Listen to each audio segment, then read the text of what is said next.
बिस्मिल्लाहिर्रहमानिर्रहीम। बेटा आज हम अपना नेक्स्ट लेक्चर करेंगे, लेक्चर नंबर 3, ठीक है, जिसमें हम अपना फील्ड विथ स्पेसिफायर, ये लिखा हुआ है फील्ड विथ स्पेसिफायर, जिसका हम नेक्स्ट पार्ट करेंगे formatting floating point number. Last आपको याद होगा हमने जो लेक्चर में किया था, प्रीवियस लेक्चर नंबर 2 में फॉर्मेटिंग इंटीजर्स, ठीक है, उसमें क्या था कि हम बताते थे कि कितने कॉलम्स में हमारी आउटपुट शो हो।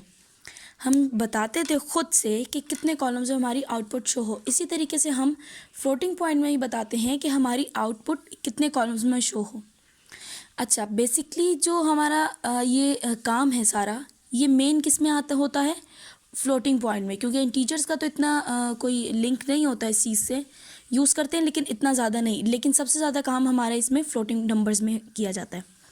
अच्छा, सबसे पहले मैं आपको बता दूं कि इसका सिंटेक्स क्या है।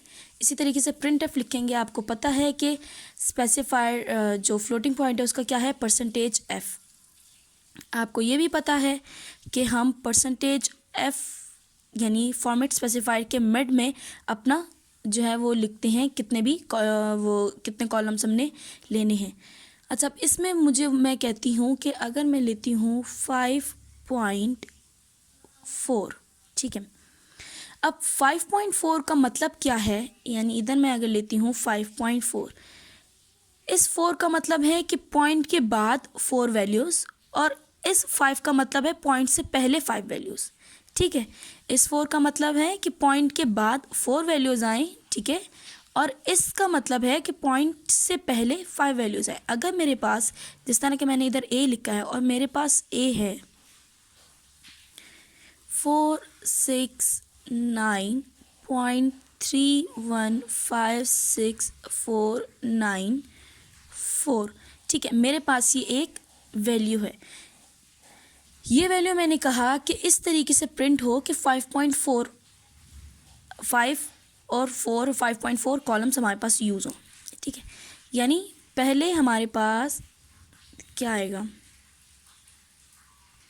यानी अब क्या है, पॉइंट से पहले क्या हो, 4 डिजिट्स आए, ठीक है। पॉइंट के बाद 4 डिजिट्स आए। तो अगर हम इधर से लिखना शुरू करें तो हमारे पास क्या आएगा, 3156, ठीक है। तो हमारे पास कितने आ गए, 4 ये आ गए, अब उसने कहा है कि पॉइंट के बाद कितने आए, 5 आए, तो मेरे पास क्या है, 964।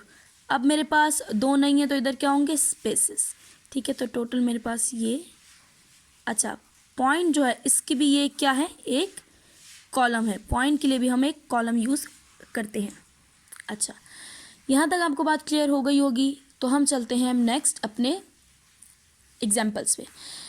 उसने कहा है कि 6 कॉलम्स हैं हमारे पास, और कितने आए, 2 के बाद हमारे पास क्या हो, वैल्यूज़ आ जाएं। अब हम बनाएंगे 6 कॉलम्स, 1 2 3 4 5 और 6। अब उसने कहा है पॉइंट के बाद 2 वैल्यूज़, यहाँ हम लगा देते हैं पॉइंट, और 2 वैल्यूज़ हमारे पास क्या आएंगी, इधर क्या है हमारे पास, 4 और 1, ठीक है। तो हमने लिखा 4 और इधर मैंने लिख दिया 1। अब मेरे पास बाकी वैल्यूज़ हैं -25, यानी इधर आ जाएगा 5 2 और इधर क्या आएगा, माइनस, ठीक है। ये हमारे पूरे 6 में आ गए। नेक्स्ट वो मुझे कह रहा है कि 5.2, यानी टोटल हमारे पास कॉलम्स कितने हैं, 5 1 2 3 4 और ये 5, लेकिन डेसिमल पॉइंट के बाद कितने वैल्यूज़ आती हैं, 2, ठीक है। ये मैंने इधर पॉइंट लगा दिया और उसके बाद कितने, 2 वैल्यूज़ आ जाती हैं।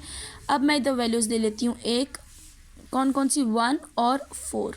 इसी तरीके से 1 और 4 मेरी एक वैल्यू है, ठीक है। और फिर अब मेरी वैल्यू क्या है, पॉइंट से पहले 3, तो मैं इधर लिख दूँगी 3, और ये मेरे पास क्या होगा, ये ब्लैंक आ जाएगा, ठीक हो गया। अब इसी तरीके से हमारे पास नेक्स्ट एग्जाम्पल क्या है, 3.2, यानी 3 कॉलम्स है, 1 2 और 3, और उसने मुझे कहा है कि पॉइंट के बाद कितनी वैल्यूज़ आएँ, 2 वैल्यूज़। तो मुझे पता है कि ये पॉइंट है, और पॉइंट के बाद 2 वैल्यूज़ कौन सी है, 1 और 4, 1 और 4।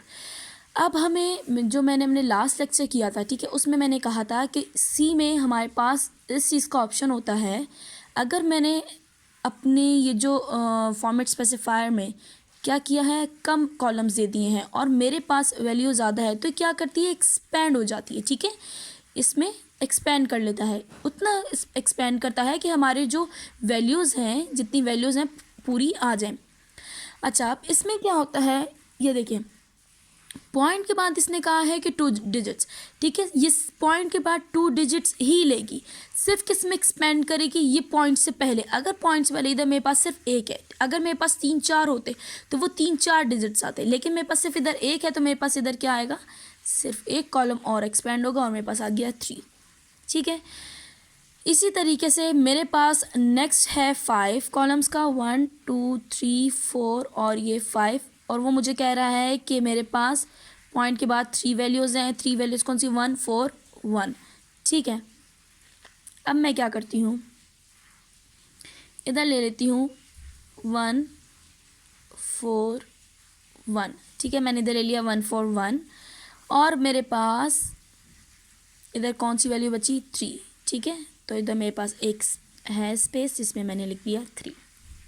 नेक्स्ट है मेरे पास 4.2 यानी 4 कॉलम्स, 1 2 3 एंड 4, और उसने मुझे कहा है कि मेरे पास क्या है, 0.2 यानी पॉइंट के बाद 2 वैल्यूज़, और मेरे पास पॉइंट के बाद कितनी वैल्यूज़ आ रही हैं, 6 7, ठीक है, मैं लिख देती हूँ पॉइंट के बाद 6 और 7 मैंने ले लिया। फिर अब देखें, पॉइंट से पहले कुछ नहीं है, तो हमें पता है कि जब पॉइंट से पहले कुछ नहीं है तो क्या होगा, ऑटोमेटिकली इधर आ जाएगा हमारे पास 0, पॉइंट से पहले 0 ही होता है अगर कुछ ना हो तो। इसी तरीके से उसने कहा है 8 हमारे पास कॉलम्स हैं, 1 2 3 4 5 6 7 एंड 8, ठीक है। अब हमने क्या करना है, अपने राइट साइड से फिल करना स्टार्ट करना है। उसने कहा है कि पॉइंट के बाद 3 वैल्यूज़, तो पॉइंट के बाद 3 वैल्यूज़ यानी इधर पॉइंट और उसके बाद 3 वैल्यूज़ क्या हैं, 0 0 7 0 0 7, ठीक है। अब पॉइंट के बाद हमारे पास कितनी वैल्यूज़ आ गई, 3 वैल्यूज़ आ गई। अब हमें ये भी पता है कि पॉइंट से पहले इधर क्या होगा, 0, और इसने कहा है इधर बल्कि 0 नहीं है, ठीक है, लेकिन हमें पता है कि पॉइंट से पहले अगर कुछ नहीं है तो इसका मतलब ये है कि इधर क्या होता है, 0। फिर उसने मुझे कहा है कि माइनस है, तो यानी इधर क्या आ जाएगा, ये माइनस, और ये मेरी 2 ब्लैंक स्पेसेस जो मुझे आउटपुट में सिर्फ स्पेस शो करेंगी और कुछ शो नहीं करेंगी। इसी तरीके से मेरे पास दोबारा से वो कह रहा है कि सिर्फ क्या है, पॉइंट के बाद 3 वैल्यूज़, यानी ये एक पॉइंट का हम लगाएंगे, फिर 1 2 3 यानी 4, ठीक है। अब पॉइंट के बाद मैंने कितने डाले, 3। अब पॉइंट लगाया मैंने इधर पॉइंट, और उसके बाद 0 0 7, पॉइंट के बाद 3 वैल्यूज़ आ गए, मेरे 3 डिजिट्स आ गए। अब मुझे पता है कि पॉइंट से पहले क्या होगा, इधर 0, और हमें क्वेश्चन में क्या गिवन है कि माइनस भी है, तो माइनस भी एक स्पेस लेगा, ठीक है। इस तरीके से हमने इसको क्या करना है, सॉल्व करना है।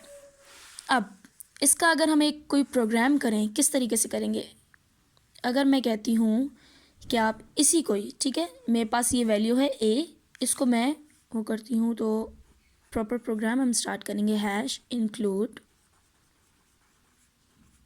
stdio.h, ये आपको पता है हेडर फाइल है, यानी स्टैंडर्ड इनपुट आउटपुट, और एक ये हेडर फाइल है हैश इंक्लूड conio.h conio.h, जिसे हम कहते हैं कंसोल इनपुट आउटपुट। फिर हम लेंगे void मेन।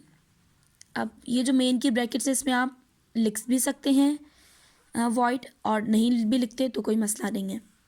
मैं इधर कहती हूँ कि मेरी a की वैल्यू जो मैंने दी थी वो है 469.3156494, ये मेरे पास वैल्यू है।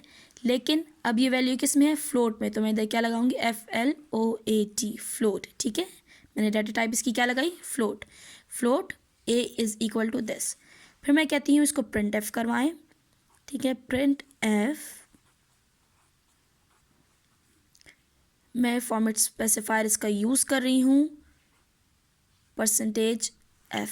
अब मेरी मर्ज़ी है कि मैं इसमें कितने कॉलम्स दूँ। ठीक है, मैं इसको कहती हूँ कि आप कॉलम्स लें 9.4। ठीक है, 9.4 इसने कॉलम्स दिए और उसी तरीके से मैं इसको बंद कर दूँगी गेट ch। ठीक है, क्लोज हो गया और ये मेरा इधर प्रोग्राम क्लोज। अब वो क्या करेगा, 9 सबसे पहले क्या ले लेगा, कॉलम्स। इसकी आउटपुट अगर हम इधर लिखते हैं, ठीक है, इधर मैं लेती हूँ आउटपुट, 9 कॉलम्स लेगा, 1 2 3 4 5 6 7 8 और ये 9। ठीक है, अब मैंने कहा है कि पॉइंट के बाद कितने वैल्यूज़ हों, 4, 1 2 3 4 ये पॉइंट की वैल्यूज़ और इधर पॉइंट। अब पॉइंट के बाद कौन कौन सी वैल्यूज़ हैं, 3 1 5 और ये इधर क्या आ जाएगा 6। ठीक है, अब मेरे पास इधर वैल्यूज़ मुझे डालनी है, कौन कौन सी आएगी, पॉइंट के बाद वैल्यूज़ कितनी हैं, 3 हैं, तो मेरी सारी वैल्यूज़ आ जाएंगी और मेरे पास एक क्या बचेगा, स्पेस। ठीक है, ये मेरा क्या है, आउटपुट। बेटा यहाँ तक अगर आपको कुछ समझ नहीं आया तो आप मुझसे पूछ लीजिए। और आपकी असाइनमेंट है क्वेश्चन नंबर 8 का पार्ट ए और B and question number 12 from text book. ठीक है, फ्रॉम टेक्स्ट बुक। और आपने मुझे ये 4 दिसंबर शाम को 6 बजे सबमिट करवानी है लाजमी। ठीक है, थैंक यू बेटा, अल्लाह हाफिज़।